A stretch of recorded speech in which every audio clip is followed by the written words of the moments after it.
शुरुआत करेंगे प्रोफेसर स्वामी जी आपके साथ, क्योंकि आप ही पहली क्लास लीजिए हम लोगों की और नेताओं की भी, जो दर्शकों की भी लीजिए, क्योंकि नागरिक कहते तो हैं, जनता कहती तो है कि बड़ा करप्शन है, लेकिन वो भी चाहते हैं कि सिग्नल तोड़ के निकल जाते हैं और चाहते हैं कि क्या दिक्कत है, वो बगल में होगा तो ज्यादा होगा तो 200 रुपया दे देंगे, गाड़ी कहीं पार्क कर देंगे और कहेंगे कि ठीक है 200 रुपया दे देंगे, टिकट नहीं लेंगे, रिजर्वेशन नहीं कराएंगे, बिना टिकट चलेंगे, और जब पकड़े जाएंगे तो बोलेंगे ले लीजिए 100 रुपया ले लीजिए। तो भ्रष्टाचार के नाम पर सब एक दूसरे पे आरोप लगाते हैं, लेकिन हमारा पर्सनल अनुभव भी है कि ज्यादातर लोग, चाहे वो नेता हो या नागरिक हो, वो दोनों भ्रष्टाचार में खुद लिप्त हैं। प्रोफेसर स्वामी, आपका क्या अनुभव है इसको लेकर? देखिए धनंजय जी, मैं एक अध्यापक के रूप में और जीवन का मेरा एक सिद्धांत रहा कि मैं ना घूस दूंगा और न लूंगा।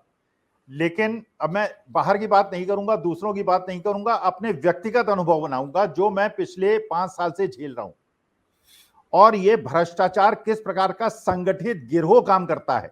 और मैं अपनी प्रतिज्ञा पे कायम हूं कि ना पैसा दूंगा ना घूस खिलाऊंगा। देखिए, हर स्टेट में, हर डिस्ट्रिक्ट में एक नियम है जिसमें कि बिल्डिंग के बाई लॉज हैं, और उसके अनुसार जब आप कोई बिल्डिंग बनाते हैं तो उसमें सेटबैक्स आपको पीछे और आगे छोड़ने पड़ते हैं। एफएसआई और एफएआर रूल्स होते हैं और सेटबैक रूल्स होते हैं। और मेरा मकान जो है उसमें पीछे पौधे लगाए हुए हैं, उसमें धूप आती है और हम अपने आनंद से जी रहे थे। हमारे पड़ोस के आगे और पीछे के सब मकान वालों ने पूरा सेटबैक कवर करके नीचे और ऊपर कमरे बना लिए। जो मेरा संवैधानिक अधिकार था कि मेरे को धूप और हवा मेरी रुक गई। जैसे ही कंस्ट्रक्शन शुरू हुआ, यहाँ पे जो हरियाणा का town and country planning department है, मैं दौड़ा दौड़ा उनके पास गया और मैंने कहा साहब ये कंस्ट्रक्शन को रुकवाइए, तो इलीगल है। नियम वो ये कहते हैं कि साहब जो पहले से बना है उसको हम नहीं तोड़ पाएंगे, लेकिन अगर कोई चीज बन रही है आप इन्फॉर्म करेंगे तो हम तोड़वा देंगे और उसको बनने नहीं देंगे। मैंने ये अनुभव किया कि मैं जब उनके पास गया, दोनों बार में गया, और उसके बाद जब मैंने उनसे निवेदन किया कि साहब पूरा सेटबैक कवर करके पूरा कंस्ट्रक्शन हो रहा है, धूप हवा रुक रही है, जो मेरा संवैधानिक अधिकार है, इसको रोक दीजिए। 15 दिन के बाद तो वो देखने आए। बार बार मैं जाता रहा, रिक्वेस्ट करता रहा इंस्पेक्शन कर लीजिए, और जब इंस्पेक्शन किया तो इंस्पेक्शन की रिपोर्ट उन्होंने फाइल नहीं की। फिर 25 दिन के बाद उन्होंने उनको पहला नोटिस दिया 7 दिन का कि आप इस कंस्ट्रक्शन को जस्टिफाई कीजिए, ये सही है या गलत। फिर उन्होंने दूसरा नोटिस दिया, और जब तक वो सब नोटिस देते रहे और इंस्पेक्शन में डिले करते रहे, तब तक पूरा कंस्ट्रक्शन हो गया। अब मैं पिछले दिनों से सीएमओ के पास, प्राइम मिनिस्टर के पास, डीसी के पास, जितने भी वरिष्ठ अधिकारी हो सकते हैं, पुलिस के पास दौड़ रहा हूं, और सरकार ये कहती है कि सीनियर सिटीजन को हम विशेष सुविधा देंगे और उनके घर में आके उनको सुविधा देंगे, 112 नंबर की सेवा भी है। मैंने जितनी बार भी पुलिस को और अधिकारियों को फोन किया, किसी ने कोई मदद नहीं। तो एक होक्स है जो ये कहा जाता है कि सीनियर सिटीजन, क्योंकि 71 साल का हूं, मेरी वाइफ भी सीनियर सिटीजन है, अकेले हम रहते हैं, हमको सरकार की संरक्षण की आवश्यकता है, एडमिनिस्ट्रेशन के संरक्षण की आवश्यकता है, लेकिन मुझे कोई मदद नहीं मिल रही है। अच्छा, मैंने सरकार का जो ये लूट तंत्र है, इसका एक रूप ये देखा कि जो कंप्लेनेंट है उसकी नहीं सुनते, वो केवल कंप्लेंट का उपयोग ये करते हैं कि जब मैंने कंप्लेंट कर दी तो वो एक्यूज से जाके उन्होंने पैसे लेने शुरू कर दिए। तो एक्यूज का तो वो अवगत करते हैं, क्योंकि एक्यूज से उनको फायदा है, कंप्लेनेंट से तो उनको कोई फायदा नहीं है। तो जिस प्रकार का संगठित गिरोह चल रहा है और जिस प्रकार से इलीगल कंस्ट्रक्शंस खुलेआम सारे रूल्स को धता बताते हुए, तो मैं तो सरकार से ये पूछना चाहता हूं, अगर सरकार के लोग इसको देखेंगे, बल्कि मैंने तो पीएमओ को, नरेंद्र मोदी जी को, हरियाणा के चीफ मिनिस्टर को, होम मिनिस्टर को, डीसी साहब को, सबको ट्विटर पे ट्वीट भी कर दिया कि कृपा करके ये देखिए कि आपके विभागों में हो क्या रहा है। क्योंकि वो एक प्रकार का, एक ये है कि हमने नियम इसलिए बना दिया कि जब आप तोड़ेंगे तो हम आपको धमकी देंगे और फिर आप हमें पैसा देंगे। और ये मैं प्रूव कर सकता हूं, मेरे पास ऑडियो रिकॉर्डिंग्स हैं, सारे अधिकारियों की ऑडियो रिकॉर्डिंग्स हैं, किस प्रकार से उन्होंने धूर्तता बरतते हुए कंस्ट्रक्शन को पूरा करवाया। और आज भी एक वृद्ध आदमी अपनी पत्नी के साथ सरकार के डिफरेंट डिपार्टमेंट्स में दौड़ रहा है। हाँ, ये मैं जरूर कहूंगा कि डीसी फरीदाबाद जो है, एक यंग आईएएस अफसर हैं, उन्होंने बड़े आराम से मेरी बात सुनी। उन्होंने कहा कि साहब आपका सीएम दरबार हम लगवाएंगे, सीएम दरबार में सीएम साहब के सामने आपको लेंगे। यहाँ के जो एसडीएम साहब हैं, उन्होंने भी बड़ी इज्जत से, बड़े प्यार से बात की। जितने वरिष्ठ अधिकारी हैं, एसएचओ से, डीसी साहब से, डीसीपी साहब से मिला, सबने बड़ी इज्जत से बात की। लेकिन जितने नीचे के अधिकारी हैं, उनको यह है कि आप कंप्लेनेंट हैं, आपसे हमें क्या फायदा, जाइए साहब, हम आपने कह दिया अब हम एक्यूज से मिलेंगे, और एक्यूज से मिलके फिर एक्यूज के साथ चाय पीना उनका शुरू हो जाता है, जो कंप्लेनेंट है वो अपना भटकता रहता है। तो मैं ये आगाह करना चाहता हूं और मैं ये सरकार को भी ये बताना चाहता हूं कि आप, क्योंकि मेरे हिसाब से हरियाणा के सीएम जो हैं खट्टर साहब, इनकी इमेज जितने भी देश के चीफ मिनिस्टर से कंपैरेटिवली उनसे ज्यादा ऑनेस्ट की है। ये माना जाता है कि खट्टर साहब खुद ऑनेस्ट हैं।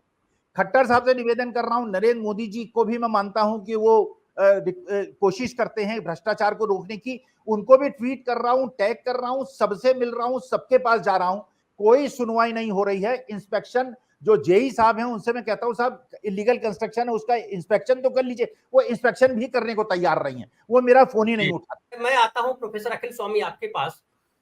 ये जो बात होती है और पब्लिक में भी जो ये नेताओं को लेकर के डिबेट आ जाती है कि तुम्हारा नेता मेरा नेता महान नेता, तुम्हारा नेता चोर, ये जो पब्लिक में भी जो खाई बनी हुई है, जबकि हम लगातार झेलते हैं, वो किसी की सरकार हो, हम किसी के पक्ष में नहीं। मैं एक अनुभव आपको सुना दूं, फिर आपके पास आऊं और आप फिर आगे कंटिन्यू करें। हम जब जो है उस समय मैं आज अखबार पटना के लिए काम करता था, हमारे चाचा जी को 10th का सर्टिफिकेट चाहिए था, वो BHEL में काम करते थे, शुद्ध ईमानदार आदमी, जिनको नमक का दारोगा का पंडित ओलंपिदीन समझ लीजिए, इस तरह के व्यक्ति। उन्होंने कहा कि बेटा मुझे 10th का सर्टिफिकेट मेरा गुम हो गया है, दफ्तर में नहीं मिल रहा, मांग रहे हैं वो, तो एक बनवा के दे दो डुप्लीकेट। तो मैं वहां पे गया और जो एक कुछ 125 या 23 रुपया भरना था वो मैंने भर दिया काउंटर पे। हमने कहा कितने दिन में मिलेगा, तो कहा, ये मैं बात कर रहा हूँ 89 की बात कर रहा हूँ, तब मोदी जी का प्रादुर्भाव नहीं हुआ था और तब लालू प्रसाद यादव जी का भी अवतरण नहीं हुआ था। ये देश की राजनीति में इस तरह से, जिस तरह से बाद में हुआ, उस समय कांग्रेस पार्टी का शासन हुआ करता था बिहार में। तो हमने कहा कि भाई कब तक आऊं, तो उन्होंने कहा 1 सप्ताह में आइएगा। फिर 1 सप्ताह में हम कहाँ जाएं, तो बोला वो 2nd फ्लोर पे चले जाइएगा, वहां फलाना काउंटर पे जाइएगा, फलाना आदमी आपको दे देगा। हमने कहा ठीक। मैं 1 सप्ताह के बाद मैं वहां गया तो एक आदमी वहां काम कर रहा था, मैंने कहा भाई साहब ये लीजिए रसीद और सर्टिफिकेट दीजिए। उसने मेरी तरफ देखा नहीं और उसने कहा कि 100 रुपए लगेंगे। हमने कहा 100 रुपए लगेंगे, मैंने 123 रुपया नीचे भर दिया है। बोला वो तो सरकारी भरा है, यहाँ रखोगे तब तो। मैंने कहा किससे बात कर रहा है, मैं अखबार का आदमी हूँ, समझ गए। तो बोला अखबार के आदमी है तो क्या कर लेंगे, मुंडी उसने उठाई, अखबार के आदमी है तो क्या कर लेंगे, 2 जोड़ी चप्पल घिस जाएगी, नहीं मिलेगा सर्टिफिकेट बिना पैसा दिए हुआ।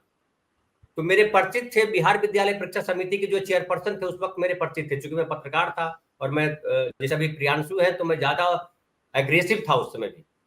तो मैं गया उनके दफ्तर में हनहनाता हुआ और कहा कि ये क्या आप चोर बिठा रखा आपने। बोला कहाँ चोर है। हमने कहा 2nd फ्लोर पे उस काउंटर पे चोर बैठा हुआ है। और मैंने किस्सा बताया, हमने कहा उसका नाम बताइए, मैं इसका भी अभी मिट्टी पलीत कर देता हूँ। तो उन्होंने कहा अच्छा ऐसा किया, मैं भी बुलवाता हूँ। तो उन्होंने बुलवाया, हमने कहा बुलवाइए मत, मुझे उसका नाम बताइए, मैं उसको बताता हूँ मैं कौन हूँ। तो उसके बाद जो फिर बुलवाया उसने, तो कहा कि अरे तुम ऐसा क्यों बोल रहे हो। तो उसने कहा कि नहीं मैंने ऐसा थोड़े बोला। वो क्या है सर, जो जो मैं तो डिप्यूटेशन में भी हूँ ना, फलाना थे वो जो है वो अलमीरा में बंद करके चले गए। तो वो, हमने कहा ये झूठ बोल रहा है। तो चेयरमैन साहब ने उसको कहा जाओ तुम। और फिर उन्होंने कहा कि धनंजय मैं आपके पास सर्टिफिकेट भिजवा दूँ। सर्टिफिकेट मेरे पास जो है, हमने कहा अब सर्टिफिकेट जो है स्कूल तो पहुंचा, लेकिन स्कूल का जो क्लर्क है हमारे गांव का, उसने 20 दिन रख लिया। अब मैं ढूंढ रहा हूं कहां चला गया। तो पिताजी ने बताया कि वो मांग रहा है 50 रुपया। तो इस तरह की स्थितियां जो है सबको पता है, ये तो उस समय भी है। तो ये जो भ्रष्टाचार है इसके पीछे एक बताया जाता है, प्रोफेसर स्वामी अक्सर आरोप लगाते हैं लोग कि जो है जो पोस्टिंग होती है ना, क्रीमी लेयर जिसको जो क्रीमी पोस्टिंग होती है, वो पोस्टिंग तभी होती है जब जो है आप पैसे देते हो रिश्वत के तौर पे अपने ऊपरी ऑफिसर के पास या मंत्री के पास। ट्रांसफर पोस्टिंग एक अपने आप में बड़ा धंधा है, ये लंबे समय से हम जान रहे हैं, हम सब लोग पत्रकार हैं इसलिए जानते हैं। तो जो बेचारा समझ लीजिए 10 लाख रुपया दे करके आया है 1 साल के लिए, तो 10 लाख रुपया में से तो कम 25 लाख रुपया तो निकालेगा। तो ये जो भ्रष्टाचार है ये केवल निचले स्तर तक नहीं है, ये ऊपर तक जाता है। ऊपर तक कहां तक जाता है वो ट्रांसफर पोस्टिंग करने वाले जानते हैं। तो अब ये जो ढोंग किया जाता है कि उनको नहीं पता है, वो बड़े ईमानदार हैं, इस पे आप क्या कहेंगे। देखिए धनंजय जी, दोनों चीजें, जो मैं प्रार्थी हूं, मैं भी शिक्षित हूं, आईटी का इंजीनियर एमबीए हूं, और जो मुझसे एवज में कुछ मांगना चाह रहा है या नहीं मांगने की हिम्मत कर पा रहा है वो भी एक स्टेट लेवल का सीनियर अफसर है। तो इसमें शिक्षित अशिक्षित का कोई प्रश्न नहीं है। मैंने अगर 50 लोगों से कहा कि मैं ये प्रयत्न कर रहा हूं, मैं ये लड़ाई लड़ूंगा, 49 लोगों ने कहा कि स्वामी साहब ये लड़ाई मत लड़िए, कुछ नहीं होगा। और डीसी साहब के यहाँ भी और एसएचओ के यहाँ भी सबने कहा कि अब उम्र हो गई है, क्यों लड़ाई लड़ते हैं। मैं एक बात कह के अपनी खत्म करता हूं। मैंने कहा देखिए, सारांश पिक्चर आपने देखी है, अनुपम खेर की सारांश अगर आप लोगों ने देखी हो, अनुपम खेर के, क्योंकि उसके पिता की अस्थियां आनी थी, एयरपोर्ट में घूस मांगी जा रही थी, उसने घूस देने से इनकार कर दिया था। जब अपने मोहल्ले में वापस आया तो एक लड़की जिसको गुंडे परेशान करते थे और उसको छेड़ते थे, 72 साल के अनुपम खेर ने कहा इस लड़की की सुरक्षा मैं करूंगा। और जब भी वो लड़की निकलती है, अनुपम खेर लाठी टेकते उनके साथ चलता, गुंडों की हिम्मत न पड़ती कि देखिए, प्रश्न यह है, भ्रष्टाचार हमारी वजह से है। अगर हम जस्टिफाई कर रहे हैं कि उसने 10 लाख की घूस दी है इसलिए घूस लेगा, हम लड़ाई नहीं लड़ पाएंगे। और मैं जानता हूं लड़ाई बड़ी कठिन है, ये ऐसी लड़ाई है कि मुझे पूरे सिस्टम से लड़ना पड़ रहा है। लेकिन मैंने सारांश पिक्चर की तरह मैंने डीसी साहब से भी कहा, ये मेरे जीवन मौत का सवाल है और मैं सिर के बल आऊंगा, लेकिन अंतिम क्षण तक, मरते दम तक ये लड़ाई लड़ूंगा। हारूंगा या जीतूंगा नहीं, ये मुझे नहीं पता, लेकिन लड़ाई लड़ूंगा। अगर देश की जनता ये ठान ले कि हम लड़ेंगे, क्योंकि 99% लोग हैं अपने भ्रष्टाचार के खिलाफ लड़ाई जो है वो छोड़ देते हैं, थक हार के बैठ जाते हैं। मैं लड़ूंगा, घर बेचना पड़ेगा, कोर्ट, सुप्रीम कोर्ट तक जाऊंगा अगर जिंदा रहूंगा, लेकिन लड़ाई लड़ूंगा और इस सिस्टम को एक्सपोज करूंगा। मुझे चाहे पूरा सिस्टम कितना भी दंड देना चाहे दे दे।